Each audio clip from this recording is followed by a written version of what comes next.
Bismillahirrahmanirrahim. I'm Tahir Dhindsa and you're watching SDTV. With the discovery of the US, Christopher Columbus brought tobacco and introduced it to the rest of the world. Now it is considered as a poison. It's a carcinogen. It causes cancer, heart diseases, and other things. It has been established. And all the global and international health organizations and bodies and authorities give a stern warning that its use should be discouraged.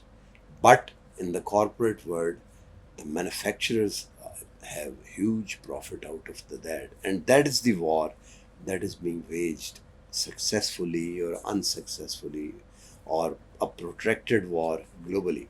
In Pakistan, some communities have shown very promising results, at least some results, if not that promising against the scale of the menace.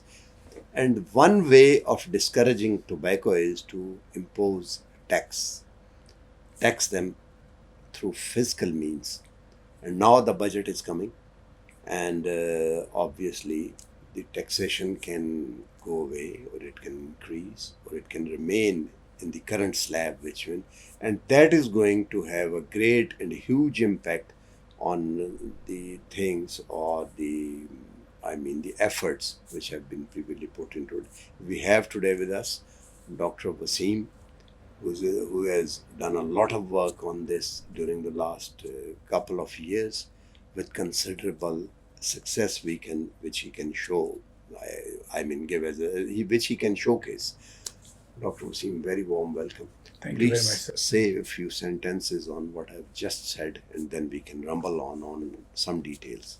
Thank you so much. As you very rightly pointed out, that tobacco is one of the leading causes of preventable death and disease in the world. And as all of us are aware, and as per WHO reports, almost 8 million people die every year because of use of tobacco. And in Pakistan, there is a figure which is from Ministry of Health, and they claim that almost 163,000 people die every year directly attributable to tobacco. That makes almost 450 people every day, which is a highly alarming figure.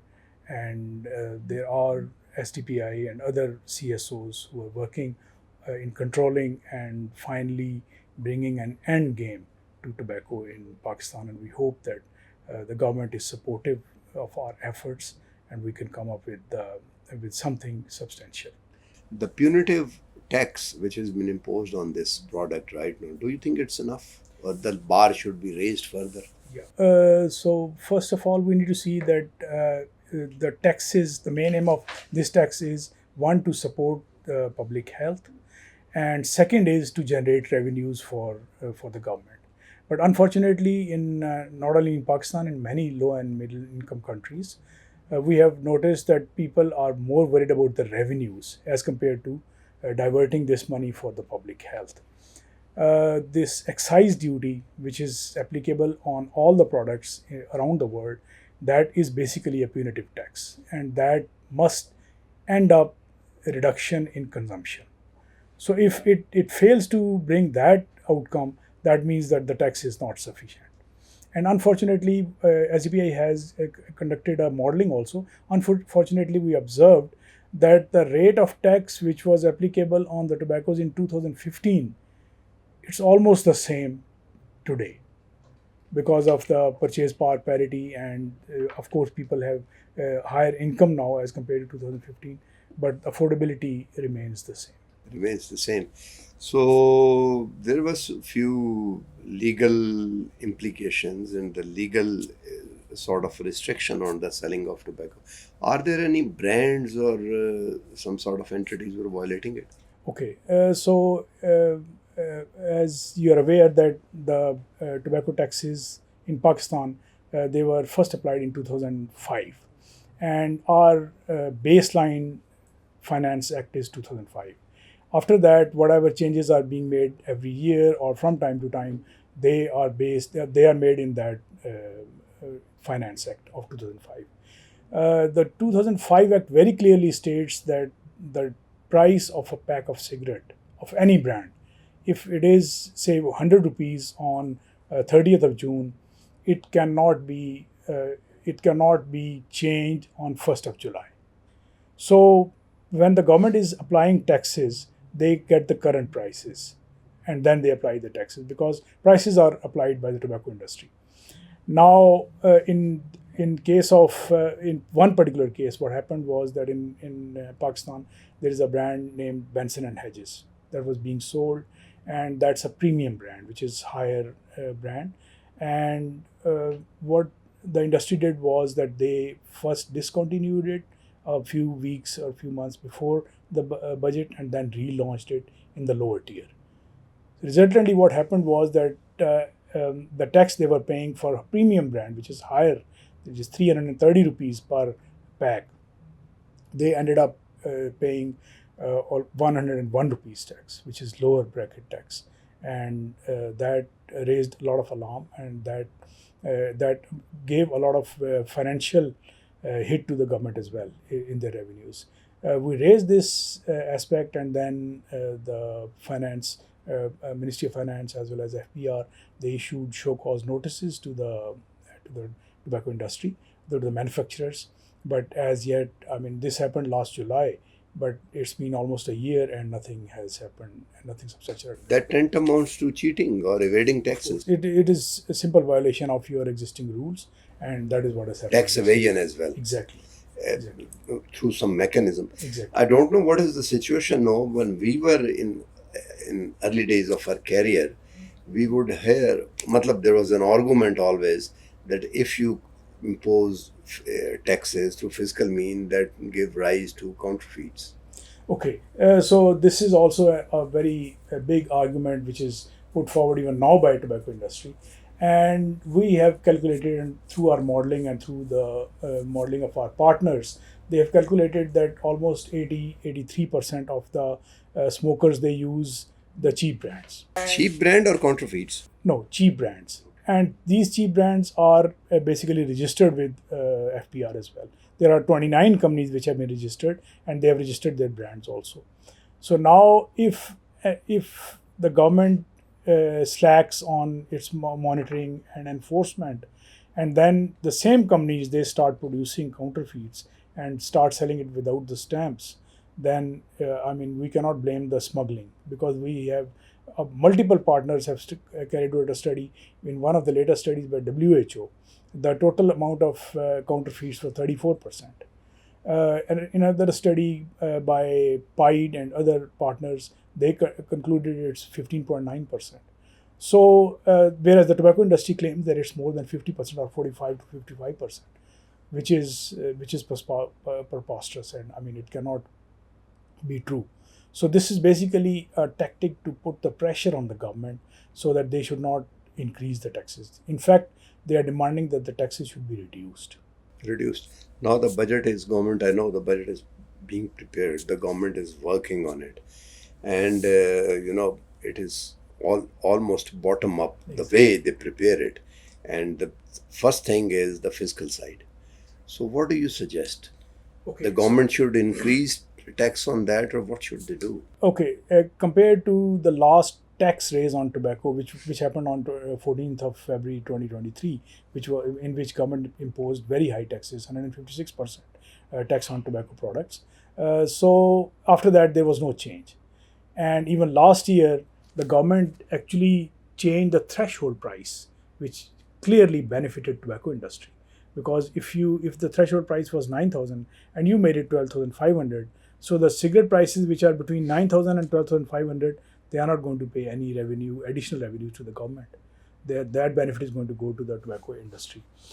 Similarly, this year we are pushing for at least 27-28% additional taxes, because the purchase power.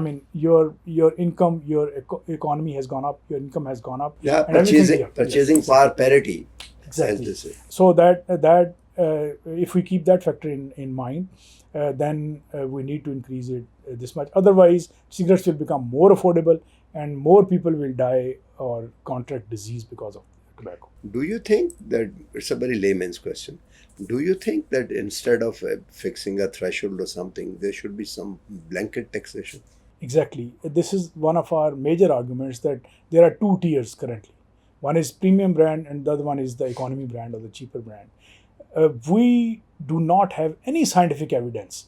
How can the industry quantify or qualify for labeling a particular brand premium brand, because it's coming from the same crop, it's the same tobacco, it's the same variety of that tobacco, and the same is being placed inside the cheaper brand.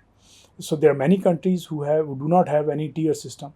They just simply place specific taxes, and we are also recommending this thing, that first of all this tier system that needs to be removed, and every cigarette should be specifically taxed. And that's what they do, that they pick up 1,000 sticks of tobacco and then place tax on that.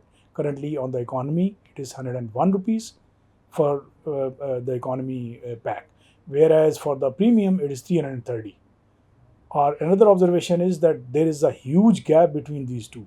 I mean, on the lower side you have 101, and the upper side you have 330. So that incentivizes the tobacco industry to actually keep the products in the economy brand and not So increase it. horizontally, with Exactly. more sale, you get Exactly, more profit. exactly. That's what So government is more concerned about the revenues. Is there anything, the cutting point, where increasing the fiscal burden actually reduces the revenue? Is there some sort of seesaw where you can go and talk to the government? Okay. Our recommendations are always based on, and SDPI makes recommendations every year to the government, to the Ministry of Health and to Ministry of Finance as well. And our recommendations are based purely on the modeling.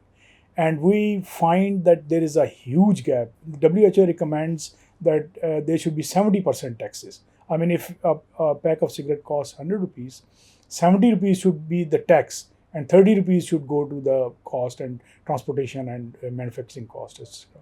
Whereas in Pakistan, for the premium, it's 68%, and for the lower or the economy, it's 52%. So average comes to something like 54, 56%. So that means you still have 14% of bracket where you can increase across the board. Okay.